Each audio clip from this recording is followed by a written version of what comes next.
हरे कृष्णा। स्वागत है आप सभी का आज के इस सेशन में। तो आज का ये जो सेशन है वो कृष्ण लीला के ऊपर आधारित है। और इस सेशन में हम लोग भगवान श्री कृष्ण की छोटी छोटी जो कहानियां हैं ना, जो श्रीमद् भागवतम की 10वें स्कंद में आती है, उन कथाओं का हम लोग आज श्रवण करने वाले हैं। तो जो श्रीमद् भागवतम 10वें स्कंद में जो भगवान की बहुत सारी लीलाओं का वर्णन किया गया है, उन लीलाओं को हम लोग श्रवण करने का प्रयास करेंगे। क्योंकि अभी जन्माष्टमी आ रही है, तो उसी उपलक्ष्य में ये प्रारंभ किया है ये सेशन, जिससे कि हमारा कॉन्शियसनेस बना रहे, भगवान का हमको स्मरण होते रहे ना, और ये भगवान की जो लीलाएं हैं उनका स्मरण होते रहे। जैसे अभी हमने श्रीमद् भगवद गीता में पढ़ा है कि जन्म कर्म च मे दिव्यम एवं यो वेत्ति तत्वतः त्यक्त्वा देहम पुनर्जन्म नैति मामेति सो अर्जुन। हाँ, जो भगवान का जन्म और कर्म जो जान लेता है, भगवान कहते हैं जो मेरा जन्म और मेरा कर्म जो जान लेता है, वो वापस से इस जन्म मृत्यु के चक्र से बाहर निकल जाता है। फिर से वो इस संसार में नहीं जन्म लेता है ना, सीधा मेरे भगवत धाम में आ जाता है, मेरे धाम में आ जाता है, ऐसे भगवान बताते हैं ना। तो इसीलिए हमको भगवान की लीलाओं का श्रवण करना अति आवश्यक है ना। तो हम लोग स्टार्ट करेंगे। तो आज पहला सेशन है, पहला एपिसोड है ये, जिसमें हम लोग आज भगवान श्री कृष्ण की अवतरण की लीला, कैसे भगवान श्री कृष्ण का जन्म हुआ ना, उससे हम लोग प्रारंभ करेंगे। क्या रीजन था भगवान का आने का ना, तो उसके ऊपर हम लोग थोड़ा डिस्कस करेंगे। तो आप सभी का बहुत बहुत धन्यवाद, आप लोग ने ज्वाइन किया आज। और आप लोग यदि अभी तक मेरा यूट्यूब चैनल सब्सक्राइब नहीं किए तो कृपया उसको सब्सक्राइब करें। और आप अपना कमेंट्स भी वहाँ पर दे सकते हैं वीडियोस पे, ठीक है। तो बहुत बहुत धन्यवाद आप सभी का मुझसे जुड़ने के लिए। तो हम लोग अभी छोटी सी प्रार्थना करते हैं, उसके पश्चात हम प्रारंभ करेंगे। ओम नमो भगवते वासुदेवाय। ओम नमो भगवते वासुदेवाय। ओम नमो भगवते वासुदेवाय। ओम नमो भगवते वासुदेवाय। ओम अज्ञानतिमिरन्धस्य ज्ञानाञ्जनशलाकया चक्षुरुन्मिलितं येन तस्मै श्रीगुरुवे नमः। श्रीचैतन्यमनोभीष्टं स्थापितं येन भूतले स्वयं रूप कदा मह्यं ददाति स्वपदान्तिकं। वन्देऽहं श्रीगुरो श्रीयुतपदकमलं श्रीगुरून् वैष्णवांश्च। श्रीरूपं साग्रजातां सगण रघुनाथान्वितं तं सजीवं साद्वैतं सावधूतं परिजनसहितं कृष्ण चैतन्य देवम श्री राधा कृष्ण पादान सगण ललिता श्री विशाखान्वितामश्च। हे कृष्ण करुणा सिंधु दीनबंधु जगतपते गोपेश गोपिका कांत राधा कांत नमोस्तुते। तप्त कांचन गौरांगी राधे वृंदावनेश्वरी वृषभानुसुते देवी प्रणमामि हरिप्रिये। वाञ्छाकल्पतरुभ्यश्च कृपा सिन्धुभ्येव च पतितानां पावनेभ्यो वैष्णवेभ्यो नमो नमः। नमो विष्णुपादाय कृष्णपृष्ठाय भूतले श्रीमते भक्तिवेदांत स्वामिनीति नामिने। नमस्ते सरस्वती देवे गौरवाणी प्रचारिणे निर्विशेष शून्यवादी पाश्चात्य देश तारिणे। जय श्री कृष्ण चैतन्य प्रभु नित्यानंद श्री अद्वैत गदाधर श्रीवासादि गौर भक्त वृंद। हरे कृष्णा कृष्णा कृष्णा हरे हरे, हरे राम राम राम हरे हरे। जय श्री प्रभुपाद की जय, अनंत कोटि वैष्णव वृंद की जय। हरे कृष्णा। फिर से आप सभी का स्वागत है। तो हम लोग शुरू करते हैं आज का जो एपिसोड है, एपिसोड 1, जिसमें हम लोग डिस्कस करने वाले हैं कि कैसे भगवान श्री कृष्ण का अवतरण हुआ। तो इसके भगवान श्री कृष्ण के आने के पूर्व की ये थोड़ी स्टोरी है जिसको मैं बताना चाहूँगा। तो क्या होता है कि एक बार ये जो संसार है पूरा, यहाँ पर असुरों से पूरा बोझिल हो गया था ना। वो असुर लोग बढ़ गए थे, सैनिक लोग बहुत हो गए थे, आपस में लड़ाइयाँ बहुत हो रही थी।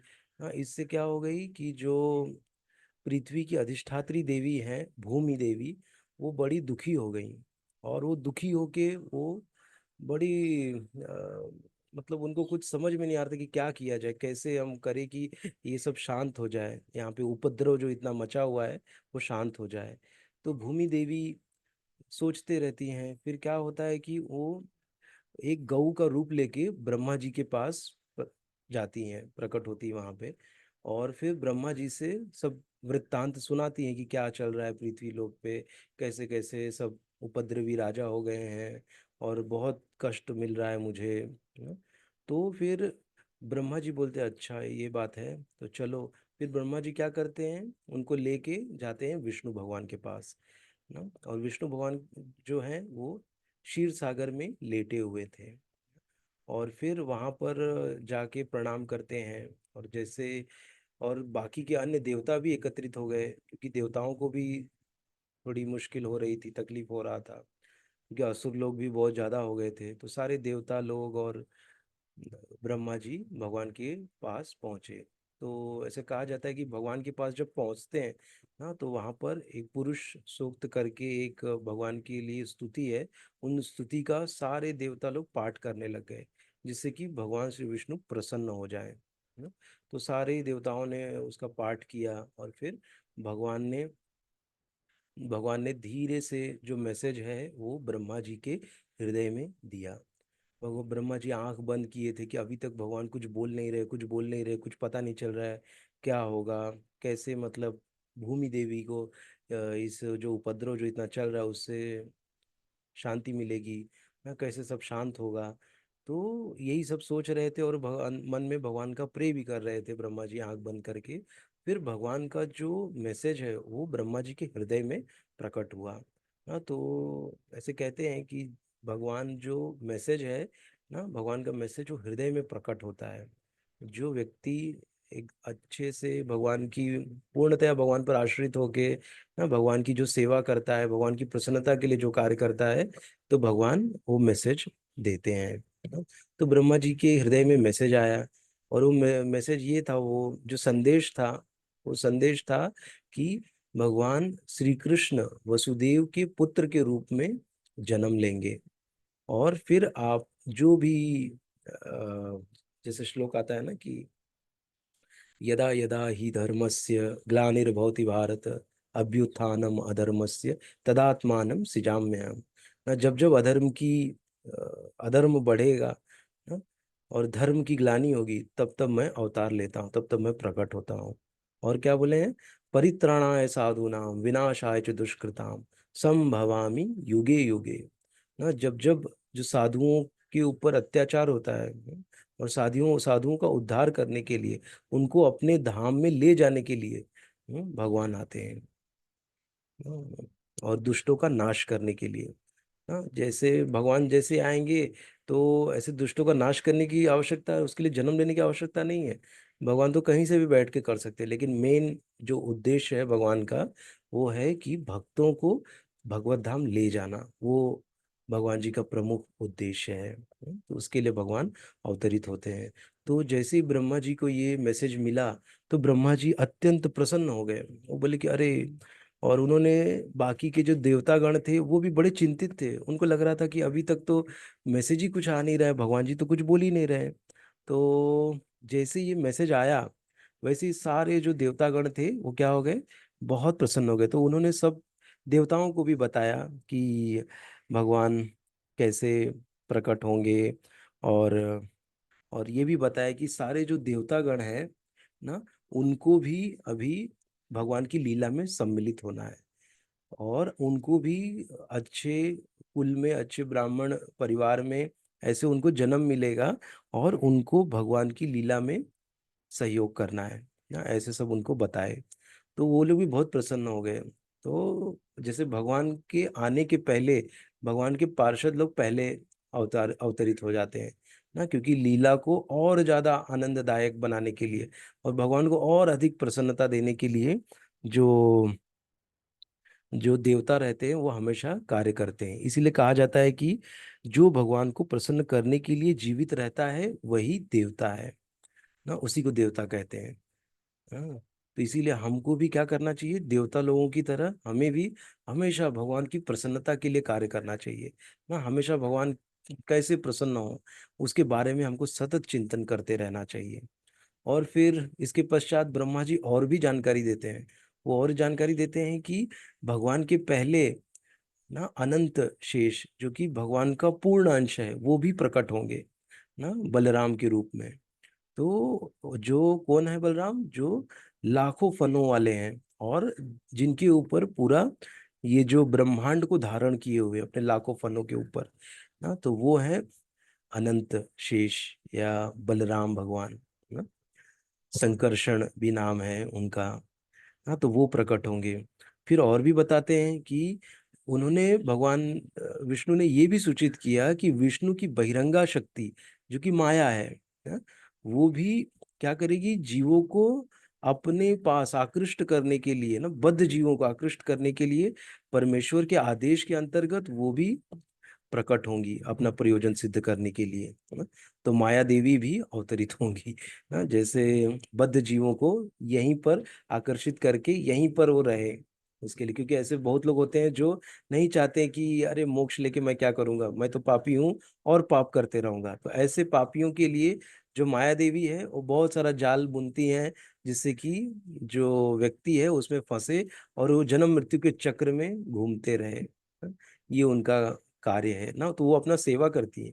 एक्चुअली ये सेवा देखा जाए तो ये सेवा थोड़ा भक्त को बिल्कुल पसंद नहीं आएगा ना, कि किसी जीव को कष्ट हो रहा है, क्योंकि जन्म मृत्यु हो रही है तो क्या हो रहा है, जीव को कष्ट हो रहा है। तो ये बिल्कुल पसंद नहीं आएगा किसको, किसी भी भक्त को, कि किसी जीव को तकलीफ देना। लेकिन चूंकि ये कार्य किसका है, ये भगवान श्री कृष्ण का कार्य है ना, तो उसको कर्म के रूप में उसको स्वीकार करती हैं वो माया देवी, और अपना अपने लाइकिंग के अगेंस्ट में जाके वो कार्य कर रही हैं। ऐसे भी हम समझ सकते हैं। क्यों, क्योंकि भगवान प्रसन्न होंगे, क्योंकि भगवान चाहते हैं कि बद्ध जीवों को मैं आकृष्ट करते रहूं। हाँ, तो वो अपना कार्य एकदम परफेक्ट अच्छे से करती हैं। हाँ, तो इसीलिए हमको भी जो भी कार्य मिले, हो सकता है कभी कभी हमको ऐसी सेवा मिल जाए जो हमारे लिए बिल्कुल हमारी पसंद की नहीं है, हमारे लिए प्रिय नहीं है, हमारे लिए रुचिकर नहीं है, हमको अच्छा नहीं लग रहा है, फिर भी हमको वो सेवा करनी चाहिए ना। क्यों, क्योंकि वो सेवा आई है भगवान के माध्यम से। भगवान के माध्यम से भक्तों ने हमको वो सेवा दी है ना, तो उसको हम जब तक कर सकते हैं हमको पूर्णतः अच्छे से सोच के समझ के उसके बारे में छोटी छोटी जानकारी लेके ना, उसको हमको बहुत अच्छे तरीके से वो सेवा को संपादित करना चाहिए। ना, ये हमारा क्या है, ये हमारा धर्म है। तो ये सब चीजें ब्रह्मा जी ने बताया। और जैसे ही ये ना जो न्यूज़ है ये देवताओं ने और जो भूमि ने ना सुना, तो उनको बहुत आनंद आया। और ये सुनने के पश्चात और सुनाने के पश्चात ब्रह्मा जी कहाँ चले गए, अपने लोक में लौट गए, ब्रह्मलोक में चले गए ना। और फिर आता है स्टोरी की, यदुवंश के जो राजा थे ना, राजा का नाम था शूरसेन ना। शूरसेन मथुरा प्रदेश के राजा थे, मथुरा के। तो उन्हीं के नाम पर ही जनपद भी था, शूरसेन नाम का जनपद भी था, मतलब उस जगह का नाम भी शूरसेन पड़ गया था ना। तो वहां पर सारे यदुवंशी रहते थे ना। तो वो सारे यदुवंशी राजाओं की राजधानी बन गई थी, कौन सी, मथुरा। सब वहीं पे रहते थे।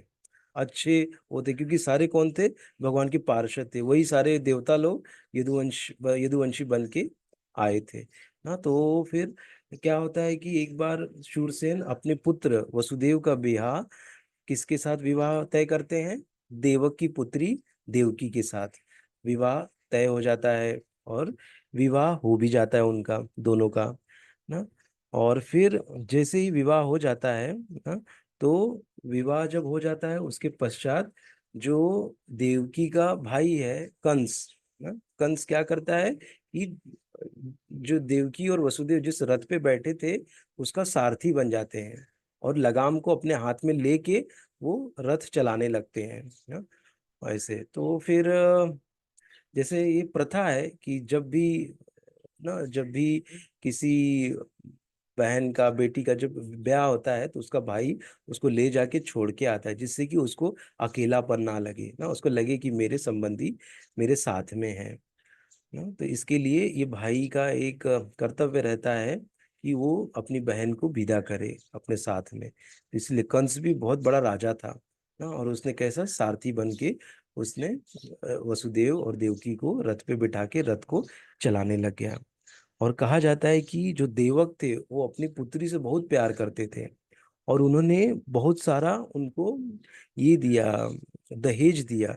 तो दहेज में कहते हैं कि स्वर्ण हारों से मंडित 400 हाथी, 15,000 सुसज्जित घोड़े और 1,800 रथ दिए, और साथ में पुत्री के साथ में 200 बालिकाएं भी दी ना, जिससे कि उनकी पुत्री को वहां पर अकेलापन ना लगे, वहां पर उनको ऐसे ना लगे कि मैं अकेली हूँ।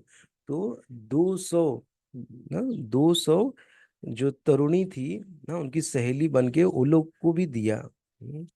और फिर उनकी जो सहेलियां भी थी वो भी गई साथ में उनके ना। कैसे गई वो जो देवकी है उनकी दासी बन के।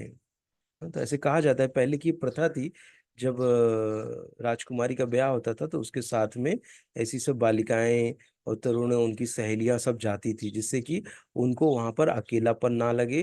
क्योंकि इतना बड़ा महल होगा, अकेले उनको थोड़ा अ, उनको ये ना लगे कि मैं यहाँ कैसे रहूंगी, ना बोर जो कहते वर्ड है, बोर ना हो जाए, इसके लिए उनको साथ में इतने लोगों को भेजा ना। और ये जो प्रथा है ये 5,000 वर्ष पूर्व से, मतलब ये पहले से ये प्रथा चली आ रही है। दूल्हा दुल्हन दोनों जन बैठे थे और एकदम शुभ जो बिगुल शंख ढोल ये सब बज रहा था ना, जुलूस निकला था। और कंस क्या कर रहा था, रथ को हाँक रहा था, वो चला रहा था।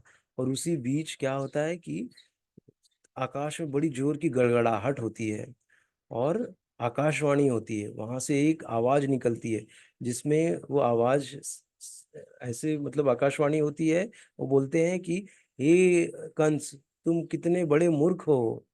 हम्म, जो देवकी का जो 8वां पुत्र है वो तुम्हारी मृत्यु का कारण बनने वाला है, और तुम अपनी बहन को रथ में बिठाकर छोड़ने जा रहे हो। ऐसे करके उनको जो आकाशवाणी है उन वो बोलती है। आकाशवाणी ऐसा आवाज आता है उसमें से। तो जैसे ये आवाज कंस सुनता है, कंस क्या हो जाता है, एकदम उसकी आंखें लाल हो जाती है, बहुत क्रोधित हो जाता है, और बोलता है कि तुरंत उसने तलवार निकाला और जो देवकी थी वो देवकी का पूरा बाल पकड़ लिया, और बोला मैं तुम्हें अभी मार डालूंगा, तो तुम्हारा बच्चा होने का प्रश्न ही नहीं होता है। जब तुम मर जाओगी तो बच्चा कैसे मेरी हत्या करेगा। तो ये देख के वसुदेव भी दहल जाते हैं कि अभी थोड़ी देर पहले अपनी बहन से इतना प्रेम कर रहा था, उनको छोड़ने के लिए जा रहा था, अचानक क्या हो गया कि मारने के लिए उतावला हो गया ना। तो ये किन लोगों के साथ ऐसा होता है, जो भौतिकता में ग्रसित है ना, जो भौतिक व्यक्ति होते हैं वो ऐसे ग्रसित होते हैं। और उनको क्या होता है कि उनके मन मुताबिक नहीं हुआ तो तुरंत क्रोधित हो जाते हैं ना, और वो तुरंत हमारा कुछ अहित भी कर सकते हैं। इसीलिए ऐसे लोगों से बड़ा सावधान रहना चाहिए जो इंद्रिय तृप्ति करते हैं ना, जो बहुत ज्यादा भौतिकता में ग्रसित हैं और कुछ ना कुछ इंद्रिय तृप्ति में जो लगे रहते हैं, तो उनके ऊपर कभी विश्वास नहीं करना चाहिए, वो हमको कभी भी धोखा दे सकते हैं ना। इसीलिए हमको बड़ा सतर्क रहना चाहिए ना। तो देख सकते हैं हम लोग इस एग्जाम्पल से कि कंस जो कि अपनी बहन से इतना प्रेम कर रहा था, दूसरे ही पल वो अपनी बहन का बाल पकड़ के उसके गर्दन पे तलवार रख दी ना, उसको मारने जा रहा है। कितना निर्दयी होगा ना, और कितना भौतिकता में ग्रसित होगा। खाली एक आकाशवाणी हुआ 8वां पुत्र, अभी तो पहला दूसरा चौथा पुत्र भी नहीं आया, और वो अभी मारने के लिए रेडी हो गया उसको, जिससे कि वो इतना प्रेम करता था, बचपन से साथ में खेले बड़े हुए ना, और लेकिन वो मारने के लिए उसको रेडी हो गया। तो ये है भौतिकता में ग्रसित व्यक्ति का लक्षण। तो जो कंस था वो किसका पुत्र था? वो भोजवंशी उग्रसेन का पुत्र था ना, वो भोजवंशी था। तो जैसे ये सब देखा वो, तो जो ये थे वसुदेव थे, तो वो सोचे कि अभी मुझे कुछ ना कुछ करना चाहिए, मुझे कैसे भी करके अपनी पत्नी की जान बचानी चाहिए ना। ये सोच के उन्होंने तुरंत बोलना प्रारंभ किया। बोले कि हे कंस, तुम इतने बुद्धिमान हो, ये सब कुछ जानते हो, आत्मा और शरीर के अंतर को भी तुम जानते हो ना। और उनको बताते कि मृत्यु तो तुम्हारे साथ ही जन्म ली है। तुम आज अभी 25 वर्ष के हो, तो इसका अर्थ है कि तुम 25 वर्ष पहले ही मर चुके हो ना। और फिर अगले क्षण फिर से मरने वाले हो, क्योंकि जैसे जैसे समय जो जा रहा है, वो उतना हम मरते जा रहे हैं। करेक्ट। जो हम 25 साल, हमारा जैसे उम्र 25 साल है, तो जो 25 साल मैंने खो दिया है वो तो खो दिया ना, उसकी मृत्यु हो गई। अभी जो नया है, और ये क्षण जो है वो भी चला जाएगा। तो मृत्यु तो हमारी पल पल हो रही है। तो तुम किस मृत्यु से डर रहे हो? ऐसा वसुदेव उनके साथ तर्क करते। तुम किस मृत्यु से डर रहे हो? तुम्हारी मृत्यु तो पल पल हो रही है। जो हमारा जो जीवन है ना, वो कुछ समय के लिए है। यहाँ पर हम कोई परमानेंट नहीं है। और हम थोड़े दिन के लिए यहाँ जन्मे हैं, और थोड़े दिन के पश्चात हमको ये जगत छोड़ के जाना है। और ये सब के लिए लागू है, ऐसे नहीं कि ये मेरे लिए या तुम्हारे लिए, ये सारे लोगों के लिए ये चीज लागू है ना। और फिर उनको बताते हैं, जैसे एक जो श्लोक आता है श्रीमद् भगवद गीता, 2.13 में है, 13 या 12 है कि देहिनो अस्मिन यथा देहे कौमारम यौवनम जरा तथा देहांतर प्राप्तिर धीरस्तत्र न मुह्यति ना। ये श्लोक आता है जिसमें भगवान बताते हैं ना कि कैसे जो शरीर है वो पल पल बदल रहा है ना। कैसे जो शरीर है वो पहले एक छोटे से बालक के रूप में जन्म लिया, फिर वो धीरे से वो पौगंड हुआ, फिर वो आ, धीरे से वो कैसे पौगंड के बाद वो किशोर अवस्था में आया, फिर युवक अवस्था में आया ना। ये सब हम देखते हैं। तो ये शरीर हमेशा बदल रहा है। तो आज यदि मैं युवक हूँ, तो मेरा वो किशोर वाली अवस्था कहाँ है? वो तो खत्म हो गया ना, तो मर चुका है। करेक्ट। ऐसे हम समझ सकते हैं इसको ना। ये है। हम्म। तो ऐसे ही करके फिर वो उनको समझाते हैं कि ये आत्मा एक शरीर से दूसरे शरीर में जाती है। कभी हमारी मृत्यु नहीं होती। मृत्यु किसकी होती है? शरीर की होती है। शरीर की जब मृत्यु होती है, तो शरीर 5 महाभूतों से बना हुआ है। और ये 5 महाभूत क्या क्या है? पृथ्वी, जल, आकाश, अग्नि, अर्थ, फायर, वाटर, ईथर ना। तो और वायु ना, इन चीजों से बनी हुई है। तो ये जो है, जब शरीर, ये भौतिक शरीर जब नष्ट हो जाता है, तो इन्हीं 5 महाभूतों में वो विलीन हो जाता है ना? तो ये सब चीजें उनको बताते हैं कि तो आप मर कहाँ रहे हो? आपकी मृत्यु तो हो ही नहीं सकती, क्योंकि आत्मा तो मरता ही नहीं है। ऐसे करके उनको बहुत सारे चीजों के ऊपर वो बताते हैं ना।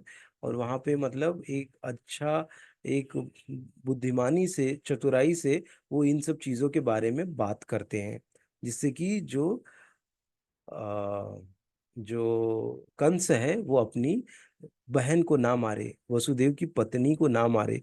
तो उनकी रक्षा के लिए वो ये सब बात उनको बोलते हैं, उनको बताते हैं कि मन कैसे बड़ा चंचल है ना। और इंद्रिय तृप्ति के 5 विषयों, रूप, रस, गंध, शब्द तथा स्पर्श के संपर्क से ही मन स्वीकार और अस्वीकार करता है ना। इन्हीं चीजों से वो किसी चीज को अभी एक्सेप्ट किया है, नेक्स्ट पल में ही उसको रिजेक्ट कर देगा ना। जैसे हम लोग देख सकते हैं, कंस का एग्जाम्पल यहाँ पे लाइव है कि कैसे वो थोड़े देर पहले तक अपनी बहन से बहुत प्रेम कर रहा था, उसका सारथी बन गया, एक राजा एक सारथी बन गया, और नेक्स्ट पल में ही उसकी गर्दन पे तलवार रख दिया ना।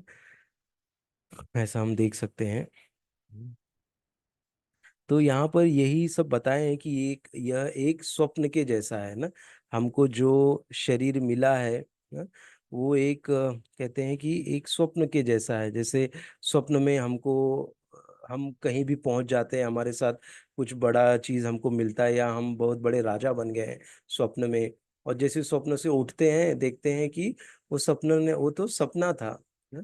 ऐसे ही आज ये शरीर मुझे मिला है, और कल मुझे कोई दूसरा शरीर मिलेगा ना, ये शरीर बदल जाएगा, ऐसा भी बताते हैं। तो ये एक स्वप्न के जैसा है। तो आप इसके ऊपर इतना क्यों मोहित हो रहे हो, या इतना क्यों आकर्षित हो रहे हो, या इसके ऊपर इतना आप क्यों ज्यादा महत्व दे रहे हो इस चीज को, हाँ, ऐसा बताते हैं। और एक एग्जाम्पल देते हैं कि जैसे सूर्य और चंद्रमा है ना, अगर उनका जब प्रतिबिंब एक पानी में गिरता है ना, या तेल या घी में उनका प्रतिबिंब जब गिरता है, तो वो क्या होता है, जैसे पात्र हिलता डुलता है, पात्र में गति होती है, तो वो सूर्य चंद्र भी हिलते डुलते दिखते हैं। क्या सूर्य चंद्र हिलते डुलते हैं क्या? नहीं ना, जैसा कि हमको पात्र में दिख रहा है वैसे हिलते डुलते नहीं है वास्तव में। हाँ? तो ये क्या है, यही बताए कि यही मनोधर्म कल्पना है हमारी, कि हमको ऐसा लग रहा है कि ना, कि हमारा जो शरीर का जो हम ग्रहण करते हैं, और इन शरीरों से ना कोई संबंध है किसी का ना, तो ऐसा नहीं है ना। जीव क्या है, विभिन्न प्रकार के शरीर ग्रहण करता है, और इन शरीरों से कोई संबंध नहीं होता। जैसे हम देखते हैं ना कि हमने आज ये जो शरीर लिया है, ग्रहण किया है, लेकिन अगला जब शरीर धारण करूंगा, तो उस समय क्या होगा, मेरा मुझे याद नहीं रहेगा मैं पिछले जन्म में कौन सा मेरा शरीर था, मुझे बिल्कुल उसकी स्मृति नहीं होगी ना। वही बता रहे हैं उनको। हाँ, तो ये सब बोल के क्या कर रहे हैं, वो उनको समझा रहे हैं ना, उनको समझा रहे हैं कि आपको आप कि आपको मृत्यु से नहीं डरना चाहिए, उसके बारे में वो उनको ये सब चीजें बता रहे हैं।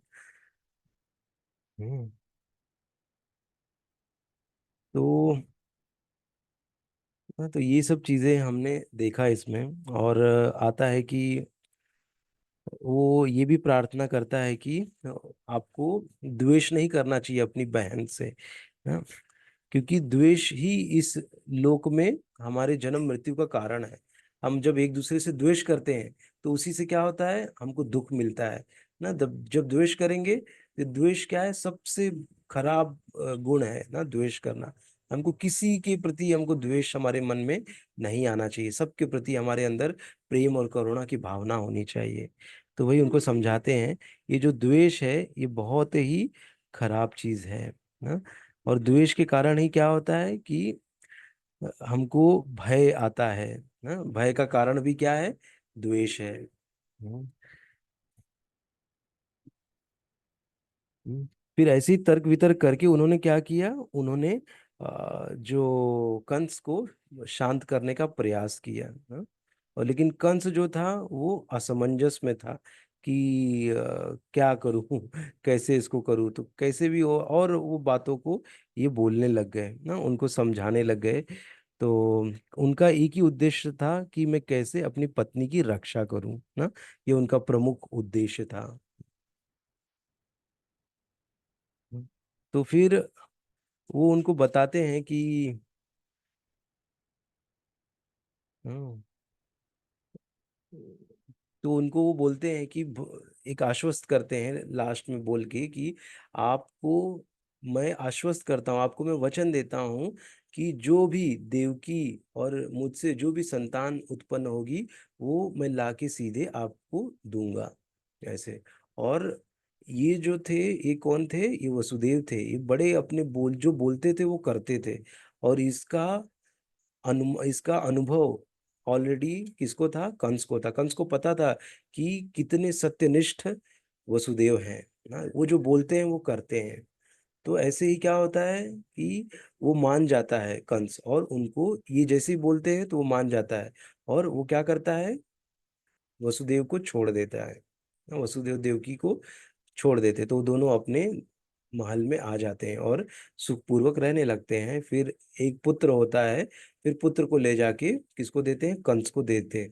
तो कंस को देख के उसका बहुत, उसका जो उसको बहुत वो इमोशनल हो जाता है ना, बहुत उसको हो जाता है कि अरे ये कैसे, मतलब इन्होंने इतना ये है कि इन्होंने लाके अपना पुत्र मुझे दे दिए। ऐसे करके वो बोलते हैं कि कितना सही है ये। तो थोड़ा उनके अंदर उनके प्रति थोड़ी करुणा की भावना आ जाती है कंस के अंदर। तो ये देखते जैसे ही है, ये पता चलता है कि इसको, नारद को, कि अरे ये तो ऐसा कर रहा है ना, वो उनको छोड़ देते हैं कि अरे ये तो मुझे नहीं मारेगा, तो आप लेके जाओ, ऐसे करके। तो पहले पुत्र को लेके वो चले आते, तब तक तो क्या होता है, नारद मुनि पहुंच जाते हैं कंस के पास।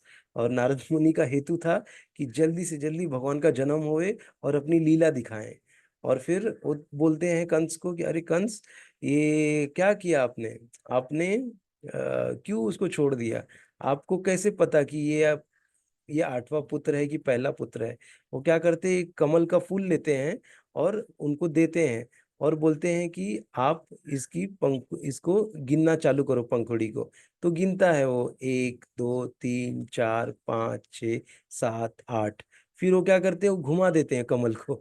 बोले अब वहीं से शुरुआत करो जहां से आपने चालू किया था। तो वो भ्रमित हो जाता है, बोले अरे मैं तो कहाँ से किया था, मुझे तो पता ही नहीं है।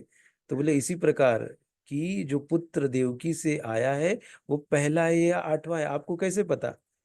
तो ये सुन के उसका तो माथा ठनक जाता है एकदम कंस का। और तुरंत वो आदेश देता है अपने सैनिकों को, जाओ और देवकी को यहाँ पर लेकर आओ। और तुरंत फिर क्या होता है कि जो उनके सैनिक रहते, जाते हैं देवकी और वसुदेव को लेकर आते हैं। और उनको वो क्या करते हैं, कारागृह में डाल देते हैं। और उनको जेल हो जाती, जेल में बैठे रहते, पूरी बेड़ियां चढ़ जाती हैं। और फिर जो पुत्र पैदा हुआ था उसको लेके वो क्या करते हैं, जोर से एक इस पे पटक देते हैं, और उस बच्चे की मृत्यु हो जाती है। हाँ, उसका मृत्यु हो जाता है, ऐसे दे ये करते हैं। तो ये देख के बड़ा उन लोग का दिल बहुत वो हो गया ना। और हम देख सकते हैं कि यहाँ पर वसुदेव का ना, वसुदेव को पता था कि कंस करने वाला क्या है। फिर भी वो क्या करते हैं, अपने पुत्र को ऐसे निर्दयी निष्ठुर आदमी के पास लेकर जाते हैं और उनको देते हैं। कितना छोटा नन्हा सा बालक को सौंप देते हैं ना। तो इससे हमको पता चलता है कि कैसे अपने कर्म, जो हमारा कार्य है, हमारा जो कर्म है, उसको हमको उसका संपादन करना चाहिए पूर्ण निष्ठा के साथ ना। हमको ऐसा टाइम पास नहीं करना चाहिए। जो हमको कार्य मिला है उसको बहुत अच्छे से संपादित करना चाहिए। और आगे पीछे नहीं करना चाहिए हमको, कि आज मैं नहीं करूंगा, कल करूंगा, अभी मैं नहीं करूंगा, अपना दिमाग नहीं चेंज कर देना है। हाँ, जो हमने लिया है, जो हमने किसी को वचन दिया है, तो वचन का पालन करना हमारा परम कर्तव्य है। ऐसा हम देखते हैं। तो ये चीज हमको वसुदेव से सीखने मिली यहाँ पर। हम्म। तो इस प्रकार जो ये थे, कंस थे, वो क्या करते हैं कि, और बताते हैं नारद मुनि, और भी डाल देते हैं उसमें, कि आपको पता है क्या, जो सारे देवता लोग हैं वो लोग यहाँ पर प्रकट हुए हैं ना, वो भगवान की लीला में शामिल होने के लिए। ऑलरेडी नंद, ये लोग सब बोलते हैं कि ये लोग सब देवता हैं, ये देवता का अवतार है। ये सब पता चलता है, तो जो कंस है बड़ा क्रुद्ध हो जाता है, बड़ा उसको क्रोध आ जाता है। और फिर वो सोचने लगता है कि मैं क्या करूं, कैसे करूं, कैसे भगवान को मारूं, कैसे भगवान को समाप्त करूं। ऐसे सब विचार उसके मन में चलने लग जाते हैं। तो ऐसे ही जैसे एक एक पुत्र उनको होने लग गया, एक एक सारे पुत्रों को क्या करने लग गया, जो कंस है वो मारने लग गया। हम्म, हाँ। तो ये था इनका कहानी। और आज का जो था, यहाँ तक ही हम डिस्कस करते हैं। ये लीला पुरुषोत्तम श्री कृष्ण करके एक पुस्तक है ना, श्री कृष्ण लीला पुरुषोत्तम भगवान ना। तो उसी बुक से ये पहला चैप्टर है, वो थोड़ा उसमें से मैंने कंटेंट लिया, और वही स्टोरीज मैंने पढ़ के आपको सुनाने का प्रयत्न किया है। और ये हम लोग श्रृंखला जारी रखेंगे। प्रयत्न करूंगा कि रोज सवेरे 10 बजे से लेकर पौने 10, साढ़े 10 तक इसको पढूं ना, और थोड़ा हम लोग भगवान की चिंतन कर सके, जिससे कि इन स्टोरी के माध्यम से। तो आप लोगों से नम्र निवेदन है कि आप लोग इस श्रृंखला में जुड़ें और भगवान की सुंदर सुंदर कथाओं का श्रवण करें और अपना जीवन कृतार्थ करें। आप सभी का बहुत बहुत धन्यवाद मुझे अभी तक सुनने के लिए। और आपको यदि ये वीडियो अच्छा लगे तो आप कृपया करके लाइक करें और इसको शेयर करें, जिससे कि बहुत सारे ऐसे भी लोग हैं जिनको ऐसी कथाओं का श्रवण करना रहता है ना, सार में उनको सुनना रहता है, क्योंकि उनके पास समय नहीं है बड़ी बड़ी पुस्तकों को पढ़ने का, तो आप लोग उनको ये वीडियो दे सकते हैं, जिससे कि वो लोग भी इस वीडियो को सुने और भगवान की भावना में वो लोग भी आए हैं, वो भी कृष्ण भावना भवित बने हैं। और अच्छे से जो भगवान श्री कृष्ण का जन्माष्टमी आ रहा है महोत्सव, उसको बहुत ही अच्छी भावना से उसका वो सेलिब्रेट करे उसको। ठीक है, तो आप सभी का बहुत बहुत धन्यवाद। हरे कृष्णा। जय श्रील प्रभुपाद की जय, अनंत कोटि वैष्णव वृंद की जय, ग्रंथराज श्रीमद् भागवतम की जय। हरे कृष्णा सभी को।